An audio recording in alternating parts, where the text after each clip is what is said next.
9-year-old Noah opened the birthday box my mother-in-law handed him in front of our entire family, and it was empty. Then she smiled and told him he didn't deserve a gift because he wasn't a good boy.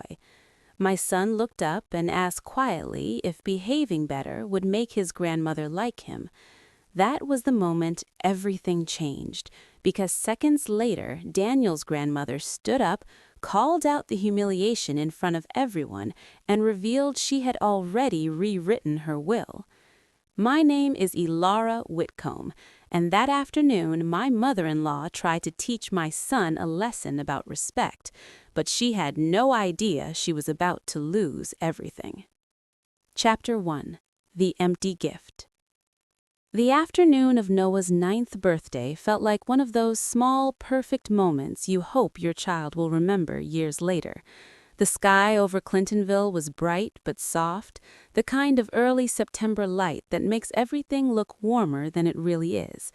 I had spent most of the morning tying blue balloons to the wooden fence along our backyard and covering the patio table with a checkered cloth that still smelled faintly of laundry detergent. The grill was going behind the house, where Daniel stood with a pair of tongs and a baseball cap pulled low over his eyes. The smell of burgers drifted across the yard and mixed with the sweetness of buttercream frosting from the cupcakes Jenna had brought earlier. Noah ran past me barefoot through the grass, chasing 2 boys from his class at Riverside Elementary. His laughter cut through the air in that bright, careless way only kids seem able to manage. For a moment I watched him and thought about how quickly 9 years had gone by. He had my dark hair but Daniel's easy smile. Even when he was little, he had always been the kind of kid who tried to do everything right. If a teacher asked the class to help stack chairs, Noah stayed after to stack extra. If someone dropped a pencil, Noah picked it up before they even noticed. He was also the kind of kid who said please and thank you to everyone. Sometimes too much. He had been helping me earlier that morning at the studio, carefully trimming the stems of sunflowers and handing them to me one by one as if he were assisting with something far more important than arranging flowers. Whitcomb Floral Atelier was small, but it had become part of our life. Noah liked the smell of the place, the cool air, the buckets of water lined up along the wall. He said flowers made people less angry. I was still thinking about that when Jenna Morales walked through the back gate, carrying a tray of cupcakes balanced carefully in both hands. Jenna had been our neighbor for 4 years and a pediatric nurse for nearly 15. She had seen enough children in emergency rooms to know when something in a child's life wasn't quite right. She set the cupcakes down and nudged me lightly with her elbow. "You look like you're expecting a storm." I laughed and wiped my hands on a towel. "Maybe I am." She followed my eyes across the yard toward the gate. I knew exactly what she was asking. My husband's family had not arrived yet. Daniel's parents lived 15 minutes away, close enough that we saw them more often than I sometimes wanted. I never liked admitting that out loud, even to myself. People always assume family tension comes from dramatic arguments or loud confrontations. Most of the time, it does not. Most of the time, it is quiet things, small comments, looks exchanged across a table, little rules that seem harmless until you notice they only apply to one person. The gate creaked open. Pamela Whitcomb walked first. My mother-in-law had a way of entering a space that made it feel as though she already owned it. Her posture was straight, her chin slightly lifted, her eyes scanning the yard as if she were checking for flaws. Behind her came Ashley, Daniel's younger sister, carrying a pink gift bag in one hand and guiding her sons Mason and Carter with the other. Paul Whitcomb followed last. My father-in-law rarely spoke much at family gatherings. He moved quietly, like someone who had learned a long time ago that silence kept the peace. Pamela smiled at Noah when he ran over. "Well, look at you," she said. "9 already." Noah stood a little straighter when he saw her. He had always tried harder around Pamela. "Thank you for coming, Grandma." Pamela handed him a large box wrapped neatly in dark green paper. The corners were perfectly folded, the ribbon tight. I noticed immediately that it was the largest gift on the table. Noah looked back at me for permission. I nodded. Go ahead. Everyone gathered closer. A few of Noah's friends shuffled forward with curiosity, and someone handed him a plastic knife to cut the tape. He knelt on the patio stones and carefully peeled away the wrapping paper. He always opened presents slowly, as if he believed rushing would somehow spoil the surprise. The lid came off. Noah leaned forward. Then he tilted the box slightly and peered deeper inside. Nothing. He turned the box upside down and shook it gently. Still nothing. For a moment he looked honestly confused. He reached into the box with both hands and ran his fingers along the cardboard interior as if he might have missed something tucked into the corner. Maybe it fell out, he said quietly. He looked up at Pamela with a small, uncertain smile. Grandma, maybe the gift fell out. Pamela's lips curved into a thin smile. No. The yard grew strangely quiet. That box is exactly what you earned this year. Noah blinked. I felt the muscles in my shoulders tighten, but I stayed still, waiting to understand where this was going. Pamela folded her arms. You have not behaved like a respectful young man lately. You interrupt adults, you talk back sometimes, and you do not always do what you are told. Ashley gave a little laugh behind her hand. A boy needs to learn early that respect matters. Pamela gestured toward the empty box. Sometimes the best gift is a lesson. The words hung in the air. One of Noah's friends shifted awkwardly. Another boy looked down at the grass. Mason raised his phone slightly higher. I realized he had been recording the whole moment. Daniel stood near the grill, frozen, his tongs still hanging loosely in one hand. Noah did not cry. That was the part that hurt the most. He just nodded slowly and closed the lid of the box as if accepting that maybe he had done something wrong without realizing it. Okay. He placed the box gently on the table with the other presents. Jenna stepped closer and rested a hand lightly on Noah's shoulder. You want to see the cupcakes I brought? Noah followed him a few steps away. I stayed where I was. Pamela turned to me as if nothing unusual had happened. Children today are too sensitive. If they do not learn early, the world will teach them later. I did not answer. Across the yard, Daniel finally set the tongs down. He opened his mouth, but no words came out. I felt something in my chest twisting, something slow and cold. Then I heard Noah's voice again, very quiet. If I behaved better, would Grandma like me? Jenna did not answer immediately. She crouched beside him and brushed a crumb of frosting off his shirt. You are a good kid. That is not the question he asked. He was staring at the grass now, drawing little circles in the dirt with the toe of his sneaker. I stood there watching my son try to understand why an adult he trusted had decided to humiliate him in front of everyone. Something about the moment felt wrong in a way I could not yet explain.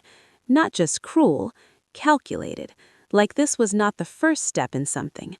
Across the patio, I saw Mason glance down at his phone screen, replaying the video he had just recorded. Ashley leaned over to look at it and whispered something that made them both laugh. I looked back toward Pamela. She was watching Noah with a satisfied expression I had never noticed so clearly before. And suddenly I had the uneasy feeling that this was not just a bad joke or a misguided lesson. Something deeper was happening inside this family, something that had been there longer than I realized. And in that moment, I understood that whatever it was not finished with us yet. If this story touched you, please subscribe and let someone out there feel less alone. Thank you. Chapter 2. A Pattern of Small Cruelties. The truth is that nothing about that afternoon really started that day. The empty box was only the moment everything finally became impossible to ignore. If I am honest with myself, the pattern had been there for years, quietly unfolding in small ways that were easy to excuse at first. Small moments that did not seem serious enough to start a fight about. small comments that sounded harmless if you repeated them out loud. The first time I noticed it clearly, Noah was 6. It was a Sunday dinner at Pamela and Paul's house in Upper Arlington. Daniel had grilled steaks in the backyard, and everyone was gathered around the dining table inside.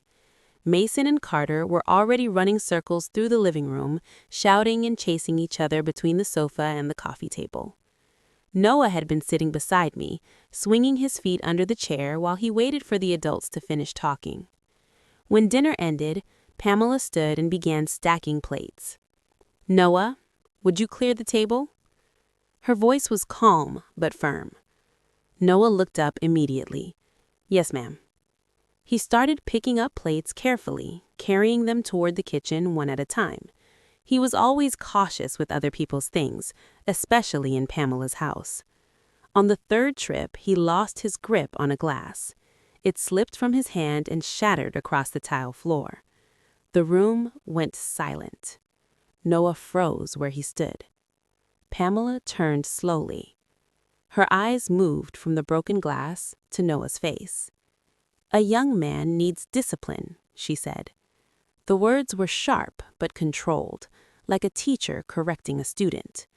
Noah immediately began apologizing. I'm sorry, I didn't mean to." He dropped to his knees to pick up the pieces before anyone could stop him. I remember feeling a tight knot in my chest, but before I could say anything, Mason burst through the room chasing Carter, knocking his elbow into a can of soda sitting on the counter. The soda tipped over and spilled across the kitchen island, dripping down the cabinet doors and onto the floor. Mason laughed. Pamela barely glanced over. "Boys will be boys." She grabbed a towel and wiped the counter while Noah was still kneeling on the tile, trying to gather broken glass with shaking fingers. That moment should have bothered me more than it did. Instead, I told myself something parents often tell themselves when they want to avoid conflict. It is not a big deal. It is just the way she talks. Noah forgot about it quickly. Children do. But the pattern kept repeating. Another afternoon the following spring, we stopped by Pamela's house after Noah's baseball practice. He ran inside ahead of us, still holding his glove and breathing hard from the game. Pamela was sitting in her armchair near the window. Noah waved and started toward the kitchen. Pamela's voice stopped him halfway across the room.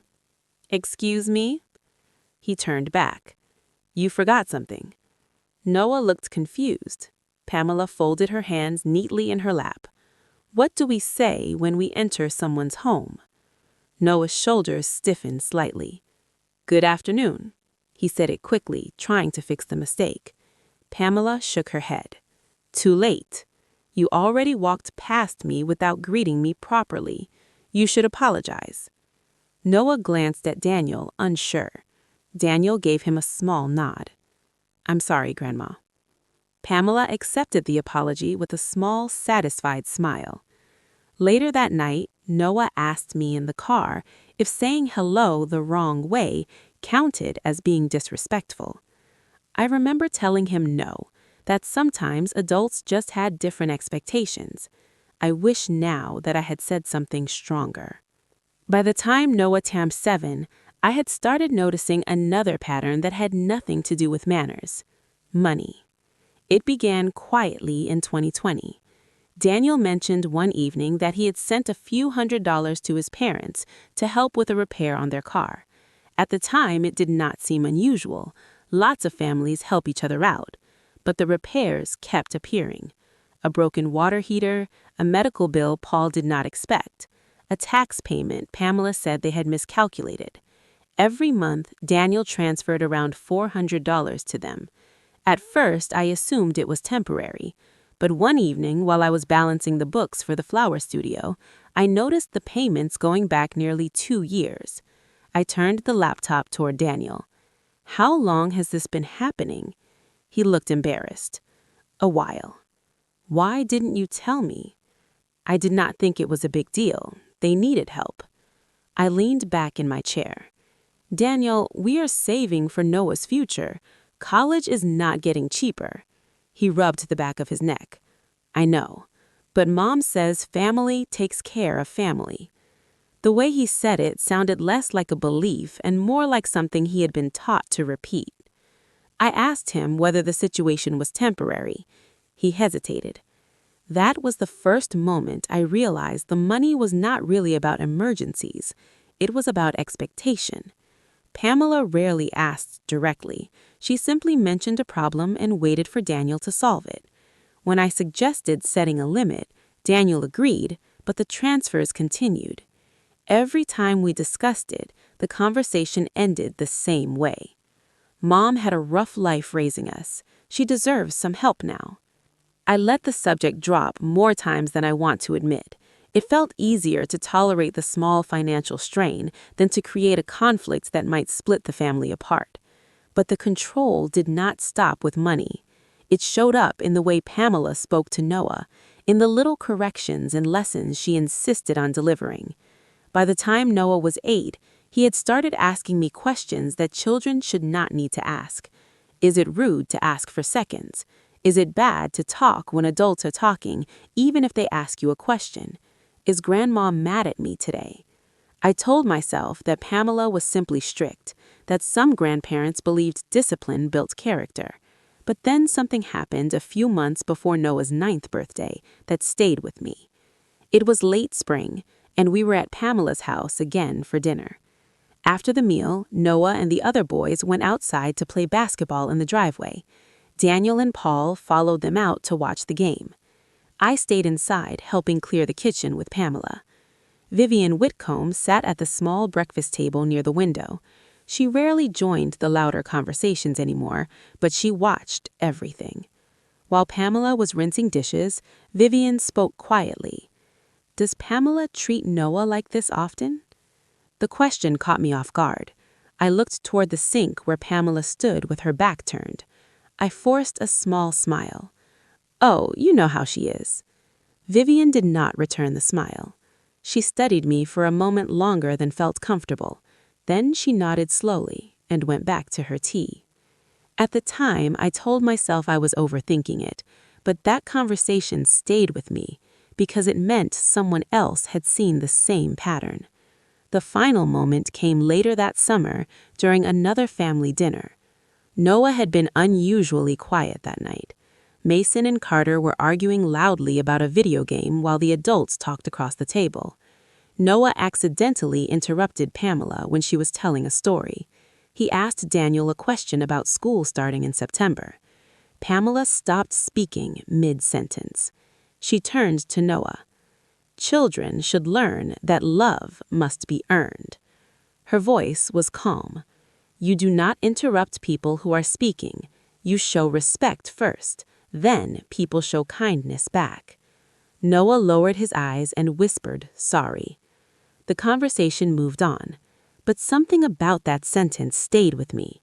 Love must be earned. Not respect, not trust, love. For the first time, a cold feeling crept into my chest.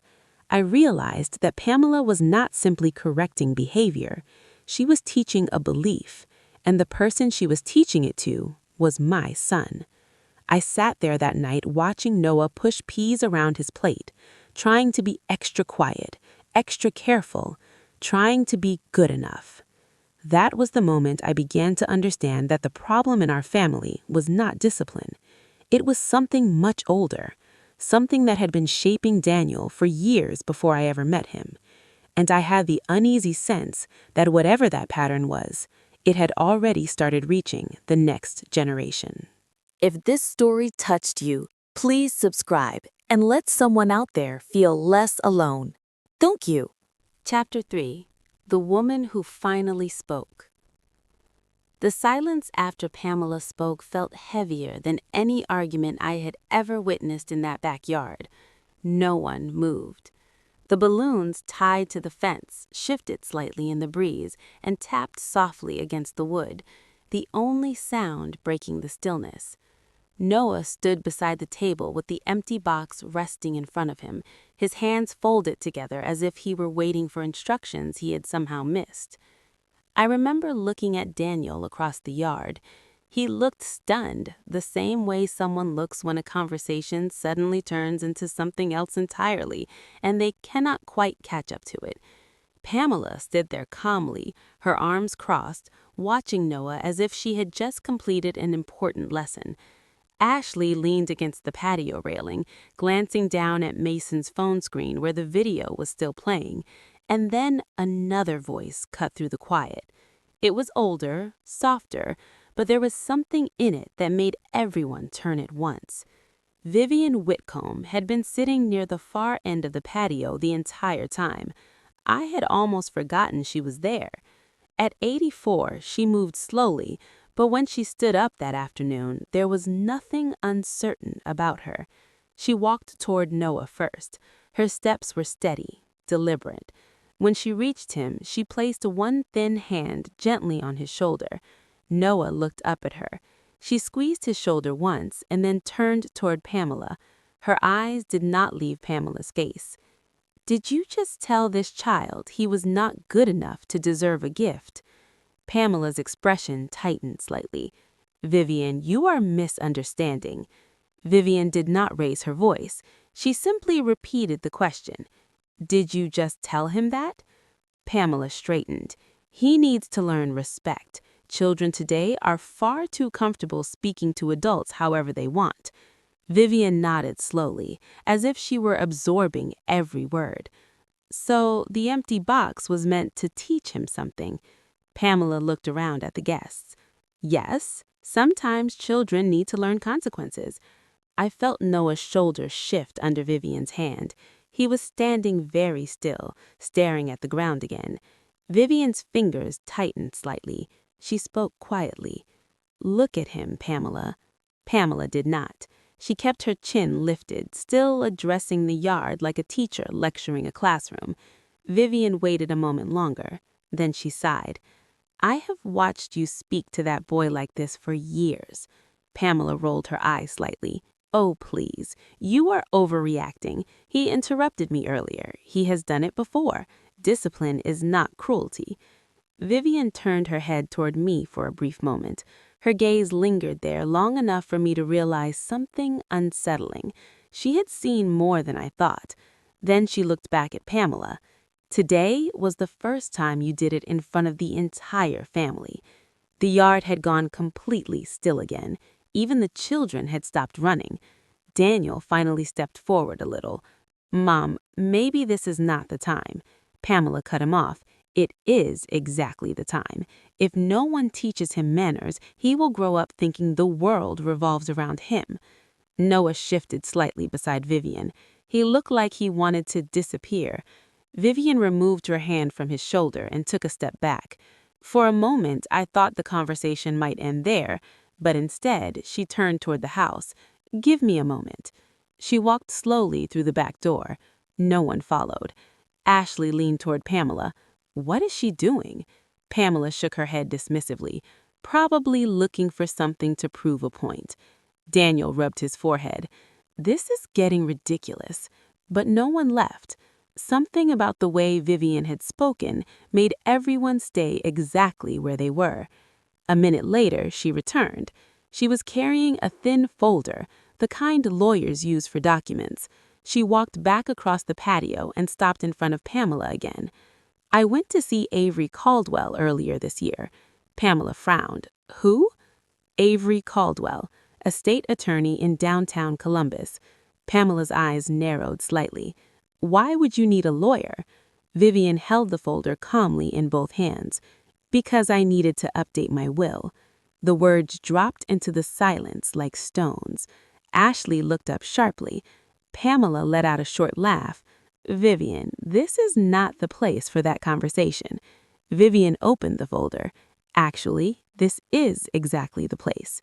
She pulled out a few papers and held them up slightly. "I finalized these documents in March." Pamela's smile began to fade. Daniel stepped closer. "Grandma, what is going on?" Vivian looked at him gently. "I made a decision about the future of this family." Then she turned back to Pamela. "You and Ashley are no longer listed as primary beneficiaries." Ashley straightened immediately. "Excuse me?" Pamela stared at her mother in disbelief. "You cannot be serious." Vivian's voice stayed calm. "The house will remain in a family trust. Most of the rest of my estate will be placed in an education trust." Pamela's eyes narrowed. "For who?" Vivian did not hesitate. "For Noah Whitcomb." The reaction was instant. Ashley stepped forward. "This is ridiculous." Pamela's face flushed with anger. "You let her manipulate you." She pointed directly at me. "She has been whispering in your ear for years." I had not moved since the conversation began. Now every eye in the yard turned toward me. Vivian shook her head slowly. "Alara did not ask me for anything." Pamela scoffed. "Of course she did not. She just played the sweet daughter-in-law until you felt sorry for her." Daniel looked between them, stunned. "Mom, stop." But Pamela was not finished. "You are throwing away your own family because of a child who can't even say good afternoon properly." That was the moment something inside Vivian finally hardened. She closed the folder and stepped closer to Pamela. Her voice was still quiet, but it carried across the entire yard. "If you can humiliate a child in front of his own family, you should not be trusted with this family's future." Pamela stared at her in disbelief. Ashley shook her head angrily. "This is insane." Vivian turned away from them and looked at Noah again.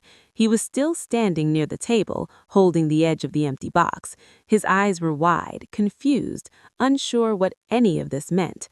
Vivian bent down slightly and touched his shoulder again. "You did nothing wrong today." Noah looked up slowly. Behind us, someone shifted in the grass. I turned my head slightly and saw Mason lowering his phone. The video had stopped. Across the yard, Daniel looked like he had just realized something he had been avoiding for years. But Pamela was still standing there, her expression shifting from shock to something colder, something calculating. She looked at the folder in Vivian's hands. Then she looked at me again. And in that moment, I realized the argument we had just witnessed was not the end of the story. It was the beginning of something far more complicated. If this story touched you, please subscribe and let someone out there feel less alone. Thank you. Chapter 4. The Story That Spread. For the rest of that afternoon, I kept expecting things to calm down. Instead, the tension hummed in the air like a storm that had not finished passing through.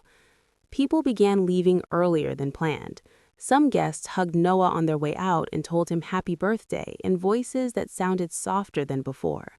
A few avoided looking at Pamela entirely. Daniel stayed near the grill for a long time after everyone else had moved inside. He was not cooking anymore, just standing there with his hands resting on the metal lid. Pamela and Ashley had already left the yard together, their voices low but sharp as they walked toward the driveway.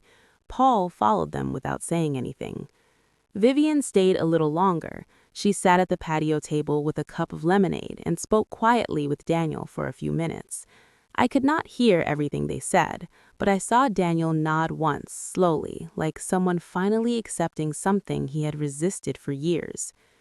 Noah spent the rest of the party playing with the few friends who had stayed. Kids move past things faster than adults, at least on the surface. But every once in a while, I caught him glancing toward the empty box still sitting on the table. That night, after everyone went home, I carried the decorations inside while Daniel washed the grill tools in the sink. Neither of us spoke for several minutes. Finally, he said quietly, "That escalated quickly." I set a stack of paper plates down on the counter. "Your mother humiliated our son in front of everyone." Daniel sighed and rubbed his eyes. "I know." There was something different in his voice, something more tired than defensive. But I still believed the worst of it had happened already. I was wrong. 2 days later, the first sign arrived. Jenna stopped by the flower studio late that morning while I was trimming roses for a wedding arrangement. She stood in the doorway holding a coffee cup, looking uncertain. "Hey," she said. "You busy?" "Not really." I wiped my hands on a towel and looked up at her. "What is going on?" She hesitated. "I ran into Mrs. Delaney from church this morning." The name alone made my stomach tighten. Daniel's parents had attended that church for years before we moved to Columbus. What did she say? Jenna shifted her weight slightly. She asked if everything was okay with you and Vivian. Why? She said she heard you pressured Vivian into changing her will. The scissors slipped slightly in my hand. That was fast. Jenna nodded. Pamela must have been busy. I felt something cold settle in my chest. What else did she say? That Noah has been disrespectful for a long time and someone had to correct him, and that you got angry and turned the family against Pamela. I leaned against the work table. It had only been 2 days. Already the story had changed. Already Pamela was telling people that the entire confrontation was my fault. Jenna watched my face carefully. You know how this works. People hear the first version of a story and they stick with it. I nodded slowly. Yes, I did know how that worked. Pamela had always been very good at controlling the narrative. That evening, Daniel came home later than usual. He walked into the kitchen holding his phone with a strange expression on his face. What is wrong? He set the phone down on the table. Ashley posted the video. My stomach dropped. What video? Daniel turned the phone so I could see the screen. It was the recording Mason had taken at the party. The clip started just before Noah opened the box. You could see his small hands carefully lifting the lid, the confusion on his face, the moment Pamela spoke. The caption at the top of the group chat read, "Kids need discipline." Below it, Ashley had written, "Sometimes parents refuse to teach their children respect, so someone else has to." My throat tightened. Who was in that chat? Daniel scrolled. His cousins, an aunt in Dayton, 2 of Pamela's friends from church. They had already started commenting. One person wrote that modern parenting had gone too soft. Another said kids today needed stricter boundaries. No one asked what really happened. No one asked how Noah felt. I looked up at Daniel. Did you say anything? Not yet. He sat down across from me and stared at the phone. For years, I tried to keep the peace. I did not answer, because it was true. Every time Pamela crossed a line, Daniel had stepped back instead of confronting her. He finally picked up the phone again. I'm done keeping quiet. He started typing. I watched his face while he wrote. When he finished, he read the message out loud. Take the video down. What happened at Noah's birthday was unacceptable. Do not contact Noah again until you can treat him with respect. He hesitated a second. Then he sent it. The 3 dots appeared immediately. Pamela's response came seconds later. You are choosing your wife over your mother? Daniel typed again without pausing. I am choosing my son. The message sat there on the screen. For a moment, no one replied. Then Ashley wrote something angry that Daniel ignored. He set the phone down and exhaled slowly. There was something else. He opened his banking app and showed me the screen. The monthly transfer to his parents was scheduled to go out the next morning, $400. Daniel canceled the payment. Then he opened the recurring transfer settings and deleted the entire schedule. That's been happening since 2020. He nodded. Not anymore. I realized that decision had probably been building inside him for a long time. Across town, Vivian was already dealing with the next step of the situation. 3 days after the party, she met with her attorney, Avery Caldwell, at his office downtown. Daniel and I joined them. Avery Caldwell was a calm man in his mid-40s who spoke with the quiet confidence of someone used to managing family conflicts. He spread the paperwork across the conference table. The trust for Noah will be finalized this week. $75,000 set aside specifically for education. Vivian nodded. Good. Avery glanced toward Daniel and I. You should understand that once this information becomes public within the family, there may be pushback.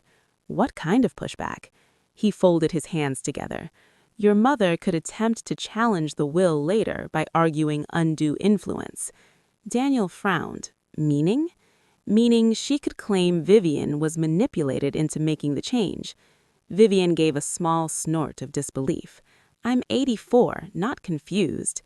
Avery smiled politely. Of course, but that doesn't stop people from trying. He slid another document across the table. There is another precaution I recommend. Vivian raised an eyebrow. What is that? Change the locks on your house. Daniel leaned forward. You think she would actually try something? Avery did not answer immediately. He simply said, I've seen families do worse over money. The meeting ended quietly after that. As we walked out of the office building into the bright Columbus afternoon, I felt the strange weight of realizing the situation had moved beyond a birthday party. Pamela wasn't just angry, she was rewriting the story, and people were already starting to believe her version. I looked at Daniel while we crossed the street toward the parking garage. Do you think she'll stop? He did not answer right away. Then he shook his head slowly. No, I don't think so. And for the first time since the party, I had the unsettling feeling that the real conflict hadn't even started. Chapter 5. The Line That Was Finally Drawn. The confrontation came sooner than any of us expected. It was a gray Saturday morning about a week after Noah's birthday, the kind of quiet fall morning when the neighborhood felt half asleep, leaves gathering along the sidewalks and the air carrying that early hint of cold that meant summer was really over. Daniel and I had driven to Vivian's house in Upper Arlington to help her replace the locks Avery Caldwell recommended. Daniel was kneeling by the front door with a screwdriver, carefully lining up the new deadbolt, while I held the instruction sheet and tried not to laugh at how serious he looked about it. Vivian stood behind us with a mug of tea, watching. You two act like you are preparing for a siege. Daniel shrugged without looking up. Avery said it was a good idea. Vivian took a slow sip of tea. That lawyer sees the worst in people. Sometimes that is his job. Daniel tightened the final screw and tested the handle. There, done. The quiet of the street returned.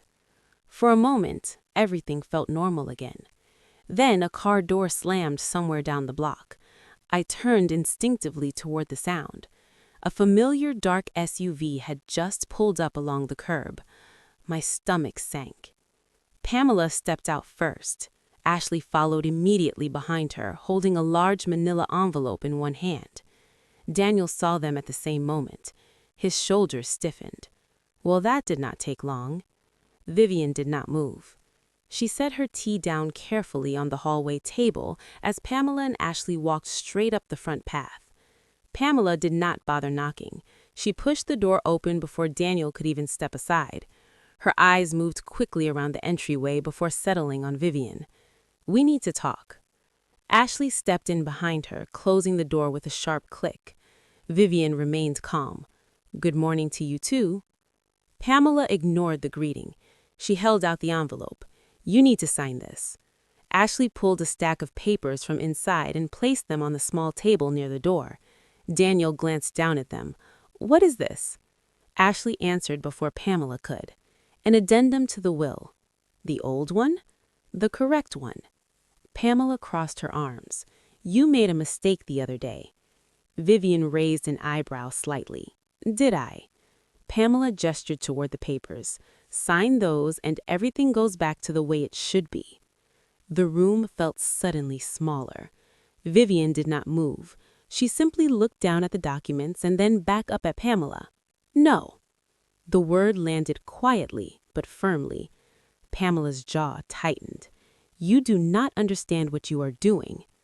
Ashley leaned forward slightly. Grandma, Ilara has been manipulating you.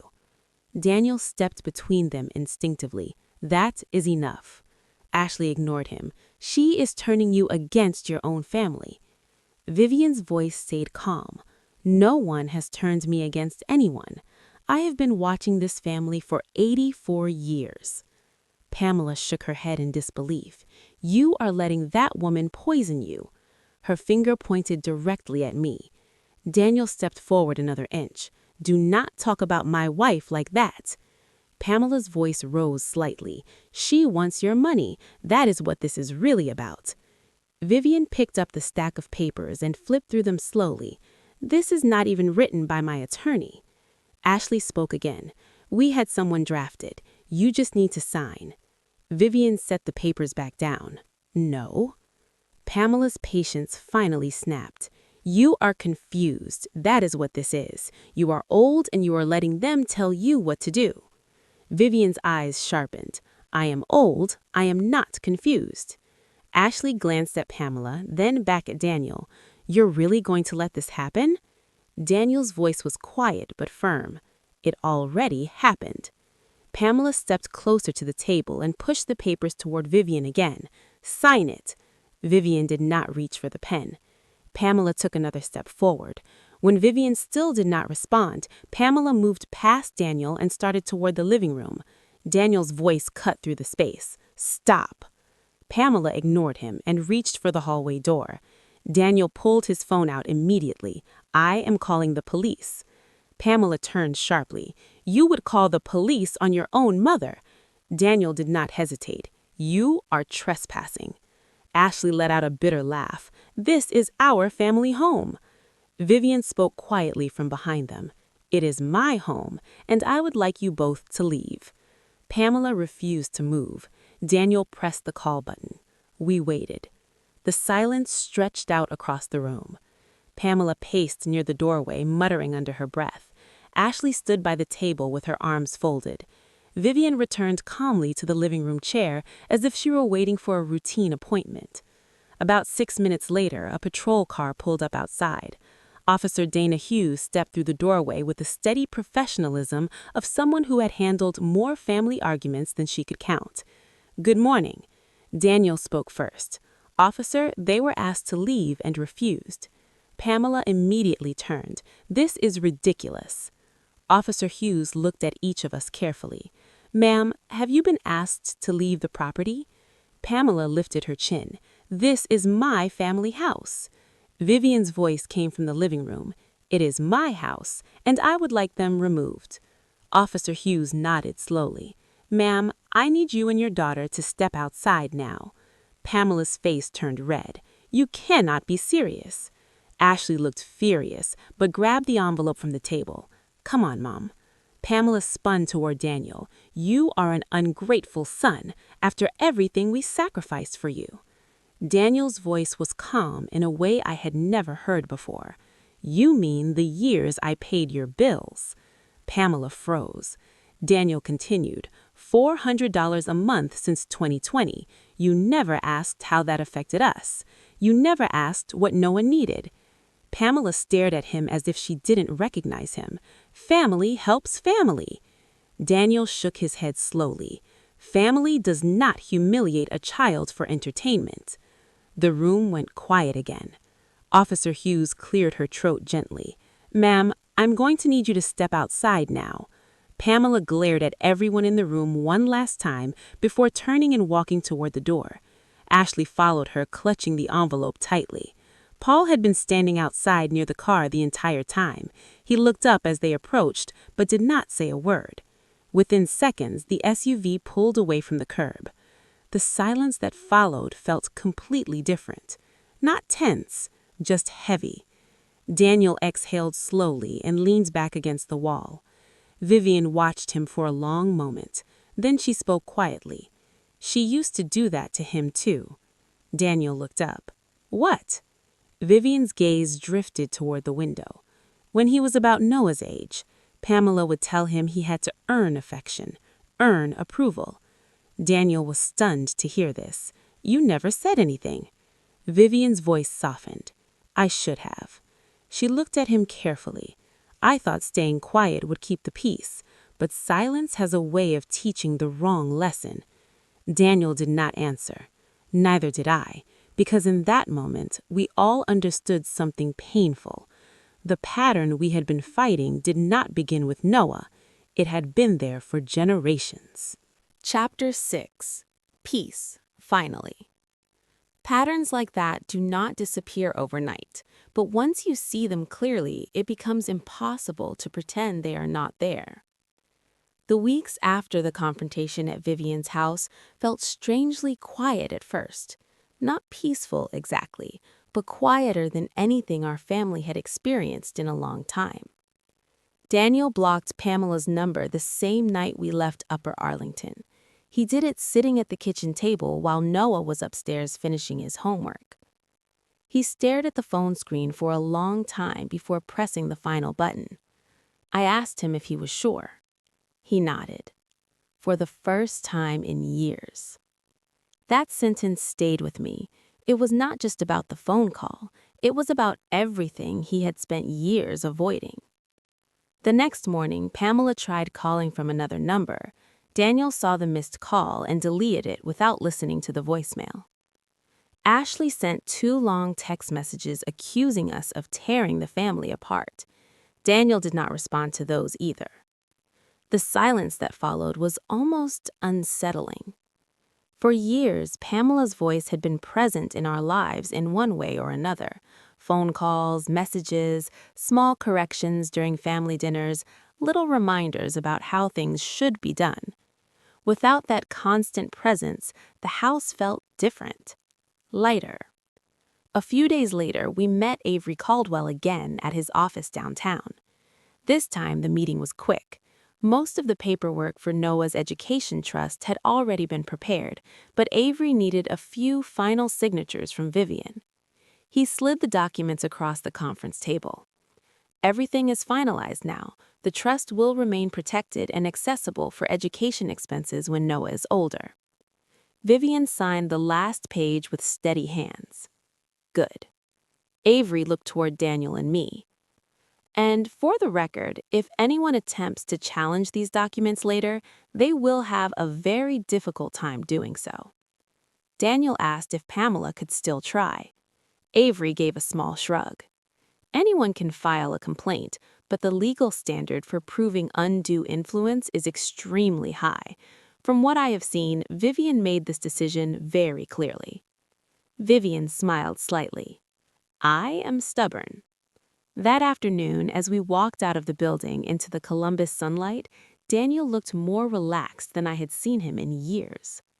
I asked him what he was thinking. He said he felt like something heavy had finally been set down.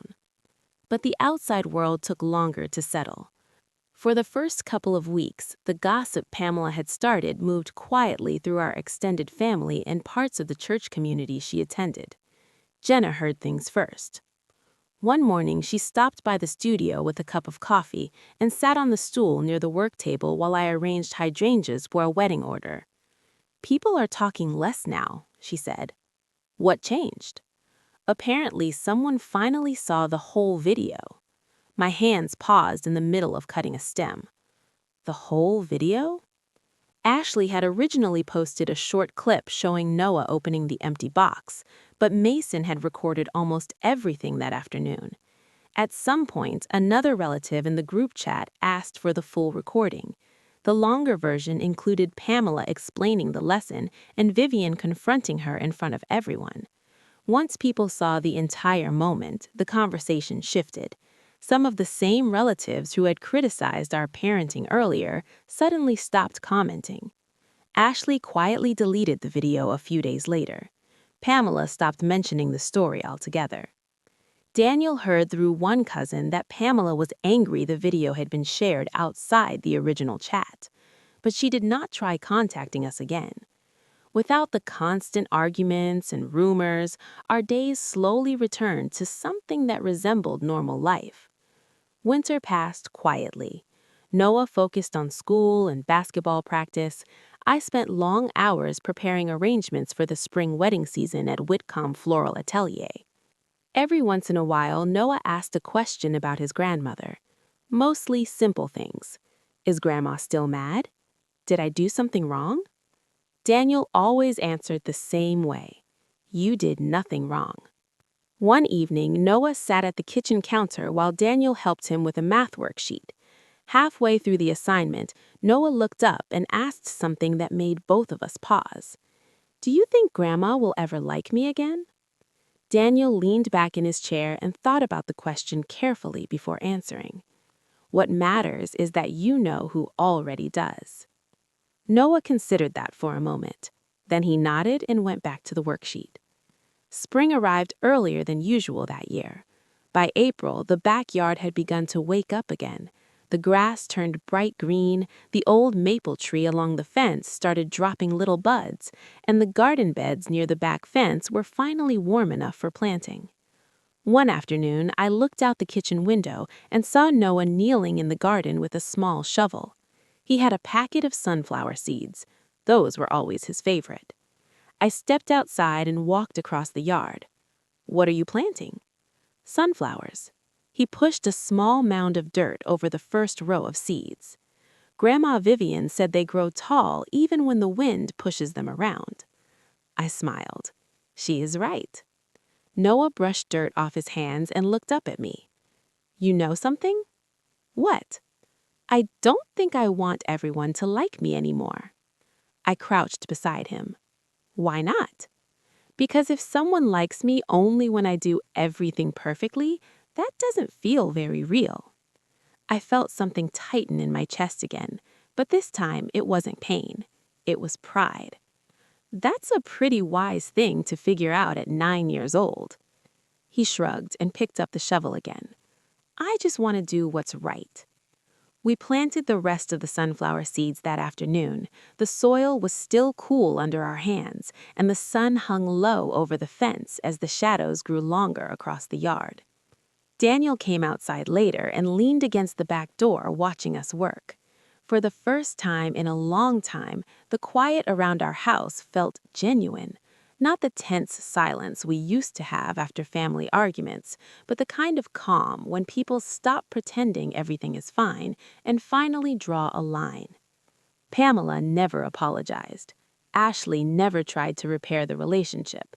And strangely enough, that turned out to be exactly what we needed, because the real revenge in our story was never about humiliating someone the way Noah had been humiliated that afternoon.